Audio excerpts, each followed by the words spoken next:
Hello friends, welcome all of you to my channel Sonali's menu.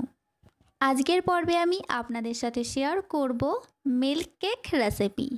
আর এটা আপনারা বাড়িতেই বানিয়ে ফেলুন মাত্র 2-3টি উপকরণ দিয়ে। এটা সুপার সফট তৈরি হবে আর আপনারা এর রেজাল্ট দেখে খুশি হয়ে যাবেন। তাহলে চলুন রেসিপিটি তৈরি করে নেওয়া যাক।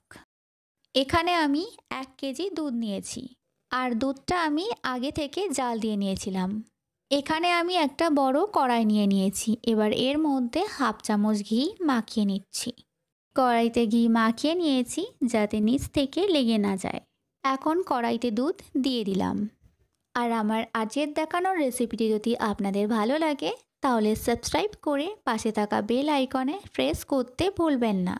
এবার ফ্লেমকে হাইতে রেখে এইভাবে মাঝে মাঝে নাড়তে থাকবো যতক্ষণ পর্যন্ত দুধ অর্ধেক না হয়ে যায়। এবার দেখুন দুধ কিন্তু অর্ধেক হয়ে গেছে। এখন আমি এর মধ্যে দেব 2 চামচ লেবুর রস। এবার একটু ফুটিয়ে নিয়ে তারপর ভালো করে নাড়িয়ে নেব। আর লেবুর রস কিন্তু বেশি দেব না, এটা দিচ্ছি হালকা দানা ভাব আসার জন্য। এখানে প্রায় 150 থেকে 200 গ্রাম চিনি লাগবে।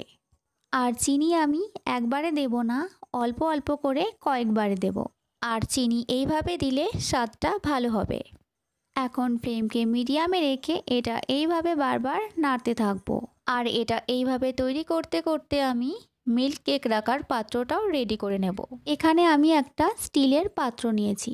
এবার এর মধ্যে সামান্য ঘি ব্রাশ করে নিচ্ছি। এখানে নিয়েছি 25 গ্রাম ঘি। চিনির মতন ঘিও আমি একবারে দেব না, অল্প অল্প করে কয়েকবারে দেব। আর এটা এইভাবে অনবরত নাড়তে থাকবো ফ্লেমকে মিডিয়ামে রেখে, না হলে নিচ থেকে লেগে যাবে। তাই এটা নাড়ানো কিন্তু বন্ধ করব না। দেখুন দুধটা কিন্তু আগের থেকে অনেকটাই ঘন হয়ে এসেছে আর দুধটা কেটে ছোট ছোট দানাতে পরিণত হয়ে গেছে।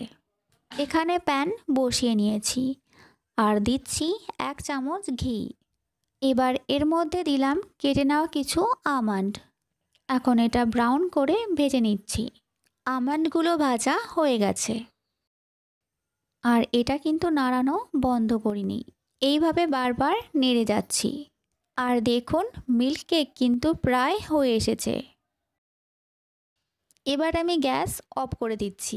মিল্ক কেক কিন্তু একদম তৈরি। আর এটা গরম থাকতে থাকতেই সঙ্গে সঙ্গে এই তৈরি করে রাখা পাত্রে ঢেলে নিচ্ছি। এখন এটা গরম রাখা প্রয়োজন, তাই এই পাত্রের নিচে মোটা কোনো টাওয়াল বা কাপড় নিয়ে নিতে হবে। মিশ্রণটা চামচের সাহায্যে চেপে সেট করে নিয়েছি আর এর ওপর ছড়িয়ে দিয়েছি ভাজা আমন্ড।